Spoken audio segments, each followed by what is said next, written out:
du matin dans le cadre de la lecture transversale des journaux parution de ce mercredi. Et pour cette troisième livraison de la semaine, on adresse également de chaleureuses salutations à ceux-là même qui nous regardent de Cameroun et à travers le monde. Eh bien, vous l'avez dit, Fidjil, on va démarrer avec l'actualité relative à la visite en terre camerounaise du président de la transition gabonais. Il est donc attendu ici même chez nous ce mercredi 6 décembre de l'an de grâce 2023. Et donc, plusieurs journaux se penchent sur cette visite, notamment le journal Diapason de François Mboka, avec lequel on démarre donc cet exercice ce matin. L'hebdomadaire pratique de l'emploi, de l'économie et des finances pense tout simplement que le général Oligui Nguema est venu donc puiser l'onction suprême justement auprès du chef de l'État Paul Biya. Le journal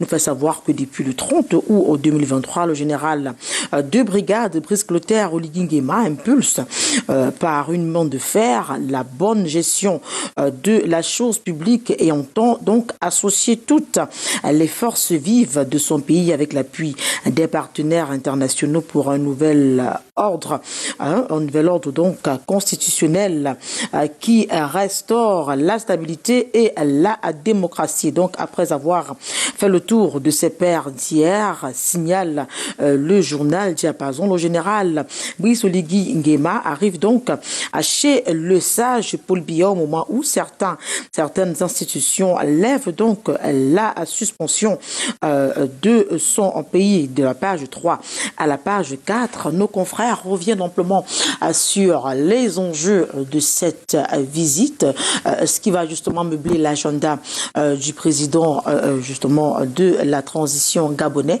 en terre camerounaise. Autant d'informations à retrouver dans les colonnes du journal Diapason, qui est évidemment un kiosque ce matin. On a également reçu The Guardian Post, le journal d'expression anglaise de Christian Nga, aussi se penche sur cette visite du président de la transition gabonais ici même chez nous, Biya General Oligui Nguema Audience.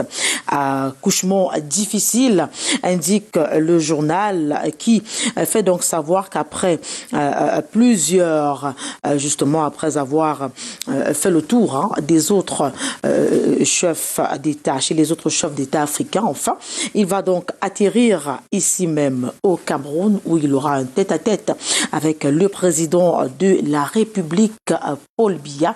Les sujets susceptibles d'être évoqués donc au cours de cette rencontre au sommet sont donc suffisamment relayés par nos confrères du journal d'expression anglaise The Guardian Post, qui est donc également un kiosque ce matin. La même actualité meuble la première de couverture du journal Info Matin qui signale également les dessous de la visite du président de la transition gabonais en terre camerounaise.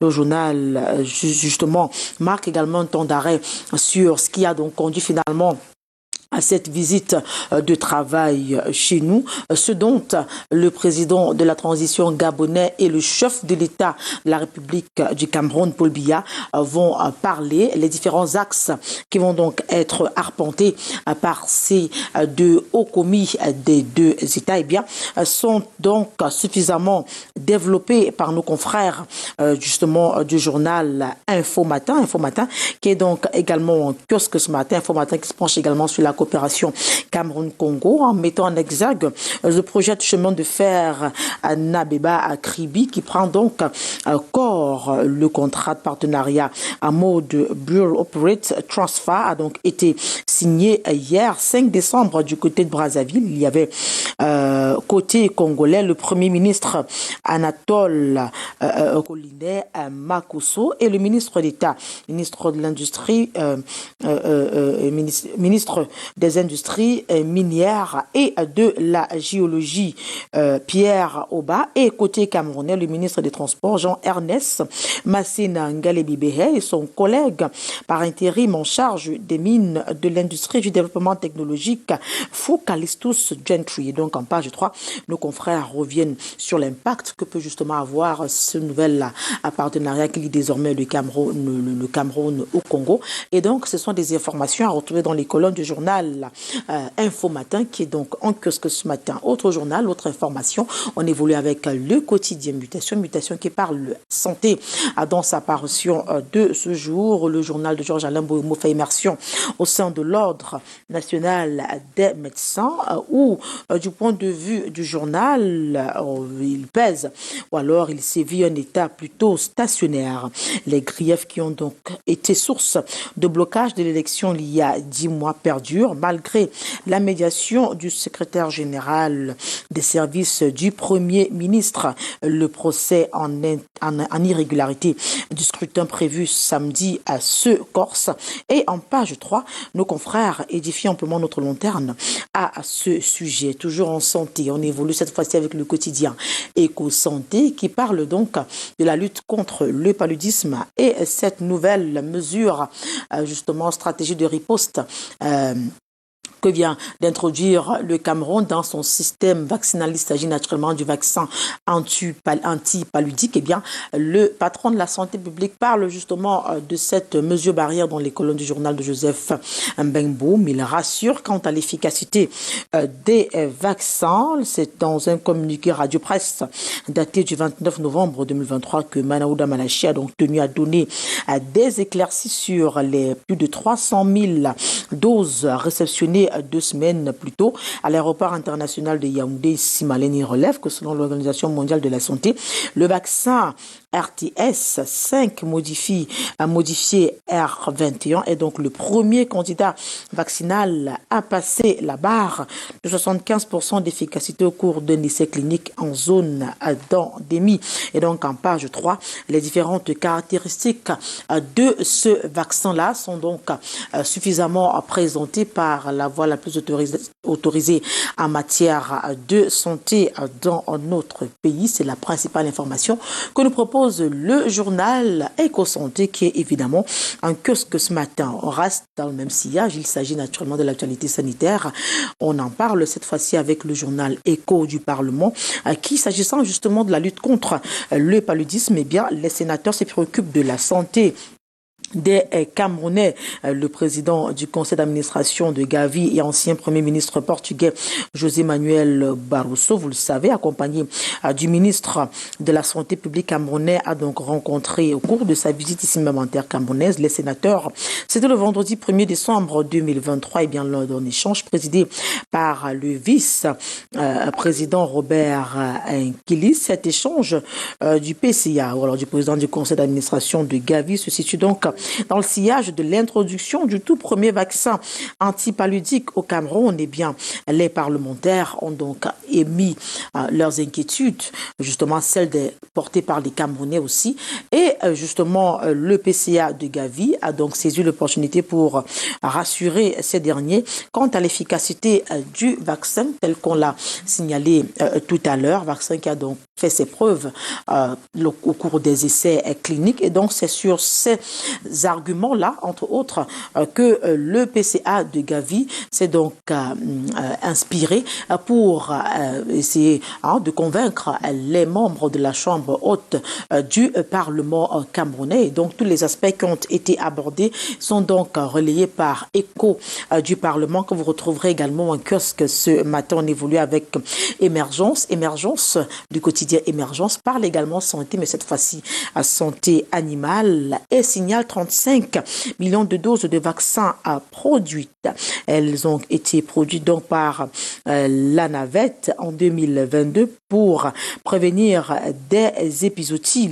L'institution dirigée par le docteur Abel Wadé veut donc en faire plus, naturellement, pour préserver et protéger la santé de la population animale dans notre pays. Et donc, cette information meuble donc la première de couverture du quotidien Émergence qui est en kiosque. Si vous voulez en savoir davantage, il suffit de vous le procurer et vous serez assurément servi.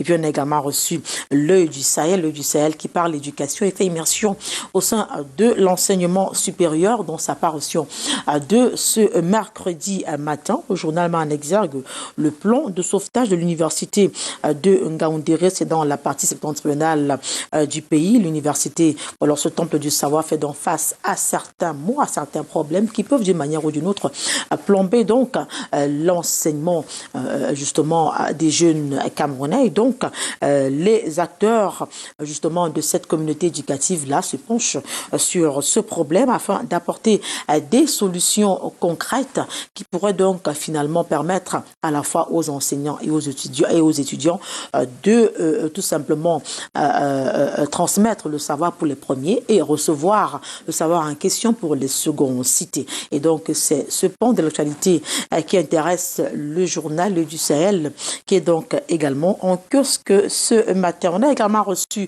le quotidien Le Jour d'Aman Mana. Le quotidien Le Jour d'Aman Mana s'intéresse à la bataille judiciaire ce mercredi matin en faisant avec ancrage sur la menace qui pèse sur Gaz du Cameroun. Elle est donc née d'une plainte déposée contre la société camerounaise par l'entreprise américaine RCM Production Corporation. Et donc, qu'est-ce qui se passe finalement? Qu'est-ce qu'il en est? Et à quoi est-ce que l'on peut s'attendre? Eh bien, élément de réponse à retrouver dans les colonnes du journal, spécifiquement dans l'article que signe notre confrère en page 6, puisqu'on a fait immersion au sein de l'actualité ou alors de l'espace judiciaire. On y reste avec le quotidien Le Messager, le quotidien Le Messager, qui dans sa parution de ce jour fait un tour du côté du tribunal militaire et donc avec le magistrat hors hiérarchie justement Nguyen, l'ancien ministre Nguyen, qui parle donc justement ou alors qui donne un coup de pied dans la fourmilière des décisions de justice. Il évoque donc ce qu'il pense justement de cette situation. Après donc il se penche amplement d'ailleurs sur ce point de l'actualité de ce mercredi matin et dit exactement ce qu'il pense donc de cette situation-là, dit tout à l'heure dans les colonnes du journal qui est donc évidemment en kiosque ce matin. Il s'agit qui fait également un tour du côté de l'Assemblée nationale où le Social Democratic Front refait la loi de finances, indique donc nos confrères, lesquels nous font savoir que Louis-Marie Cagdeux et ses camarades répercutent les préoccupations du peuple et exigent que le gouvernement marque un temps d'arrêt pour écouter les citoyens. Page 10, nos confrères édifient amplement notre lanterne justement sur ce pont de l'actualité. On reste donc au sein de l'actualité politique ou alors au Parlement tout simplement avec gouvernance presse qui met en exergue le plaidoyer du ministre des Affaires sociales pour continuer à assister les personnes vulnérables l'année prochaine, c'est-à-dire en 2024. Le ministre des Affaires sociales, Pauline Irène Nguéné, était donc dimanche dernier devant la commission des finances et du budget de l'Assemblée nationale où elle a donc sollicité une enveloppe de 20,6 milliards de francs CFA qui va donc, de son point de vue, permettre de poursuivre les chantiers amorcés et surtout faire des personnes vulnérables une priorité. En page 6, les différents axes d'intervention sont suffisamment détaillés par nos confrères du journal Gouvernance Presse qui est donc également en kiosque ce matin. C'est dans le même sillage que se situe donc le quotidien Eco News de Pascal Dibamou, mais cette fois-ci met en exergue justement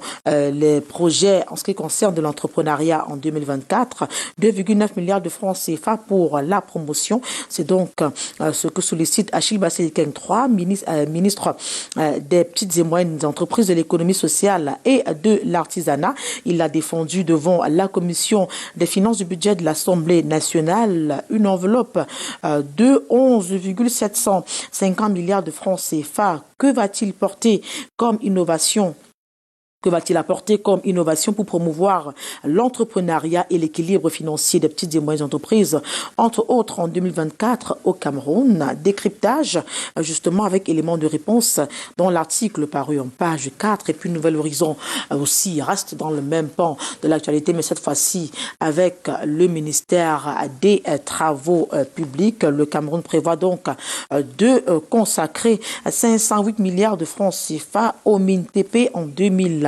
2024. Une enveloppe qui sera naturellement injectée dans les différents chantiers routiers de notre pays. Les innovations sont également annoncées et en page 4, nos confrères sont beaucoup plus détaillés sur cette information. Et puis on évolue avec Eco Matin qui s'intéresse ce matin à la pension des fonctionnaires. Une autre CNPS en chantier signale donc nos confrères, lesquels reviennent donc sur la proposition audacieuse du gouvernement camerounais de créer une caisse nationale des personnels de l'État, justement dévoilée donc lors du discours du Premier ministre, chef du gouvernement Joseph Diongouté, du côté de la chambre basse du Parlement camerounais. Ce que peut apporter cette nouvelle approche est donc suffisamment relayée par nos confrères du journal Eco Matin, qui est évidemment un kiosque ce matin. Et puis on a également reçu la voix des entreprises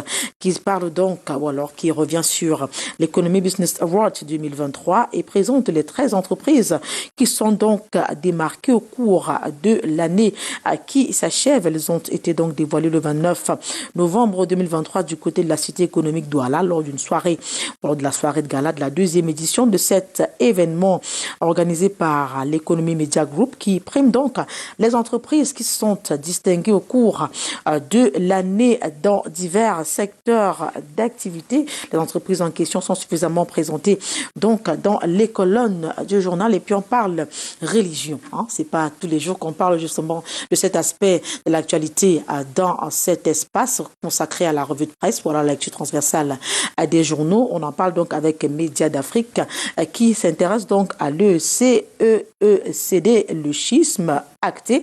C'est sous forme interrogative justement que titre le journal en signalant que l'Église évangélique du Cameroun a donc désormais une excroissance auprès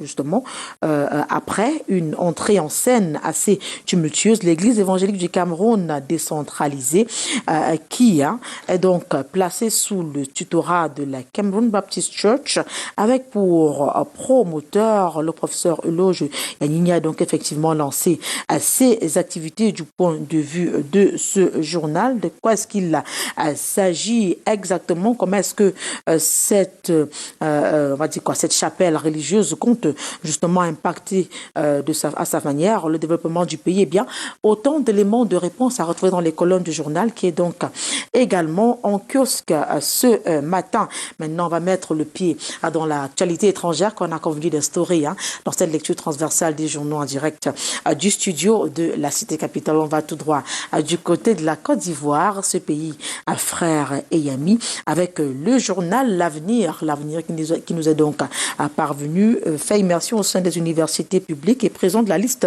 des nouveaux docteurs recrutés. Qui sont-ils? Comment comptent-ils impacter l'éducation de la jeunesse du côté de la Côte d'Ivoire? Eh bien, élément de réponse à retrouver dans les colonnes du journal qui est donc en kiosque ce matin. Puis on a également reçu l'essor ivoirien qui ouvre ses pages ce matin à la 23e conférence des chefs d'État et de gouvernement de l'UEMOA. Hier, Ouattara s'est donc prononcé, il a d'ailleurs dit, citation, il est d'ailleurs revenu sur les perspectives pour l'année 2023 qui, de son point de vue, sont donc favorables. Les détails à retrouver dans les colonnes du journal qui est soit en kiosque, soit en ligne. Et puis on a également reçu l'héritage qui nous vient toujours tout droit de la Côte d'Ivoire et rend hommage à Oufette Boigny, donc justement le testament politique du bélier de Yamoussoukro, à retrouver donc dans les colonnes du journal qui revient donc, qui rend hommage à cet homme qui aura donc impacté ce pays frère et ami à sa manière de son vivant et avec l'héritage. On met la clé sur le paillasson de cette troisième livraison de la semaine, livraison assurée sur le plan technique par Thierry Camto et Amadou Sango, grâce à qui on va parcourir de manière beaucoup plus rapide les nombreux journaux sur lesquels nous nous sommes penchés ce mercredi matin. Occasion pour nous de vous inviter à vous rendre en kiosque pour lire en profondeur les pans de l'actualité ici évoqués qui ont donc retenu votre attention. Il est maintenant temps pour nous de renvoyer l'antenne du côté de Douala. On vous prescrire de rester scotché sur Canal Matin, cette belle plage matinale qu'on ne retrouve nulle part ailleurs si ce n'est évidemment chez nous, chez vous, sur la chaîne verte, la chaîne toujours plus près de vous. Et donc ça se poursuit par l'entregent de Patricia et Fidjil qui sont tout beaux et bien en poste pour votre plaisir.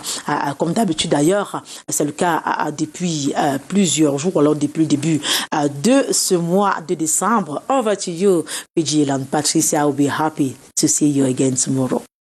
Thank you. Et it will be a great pleasure, donc justement pour renouveler ce moment plaisant, pas seulement pour nous, mais pour nos millions de téléspectateurs à travers le monde. Et on peut sous-entendre que c'est un oui, puisqu'on a posé la question en direct hier, est-ce que vous acceptez d'être notre Mère Noël? Je pense que c'est oui. Oui.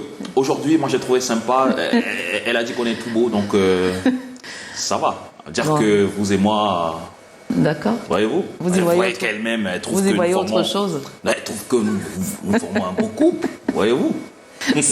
Merci à vous, Karel, d'être passé par ici. Demain est un autre jour pour le même exercice. Prenez soin de vous pour nous.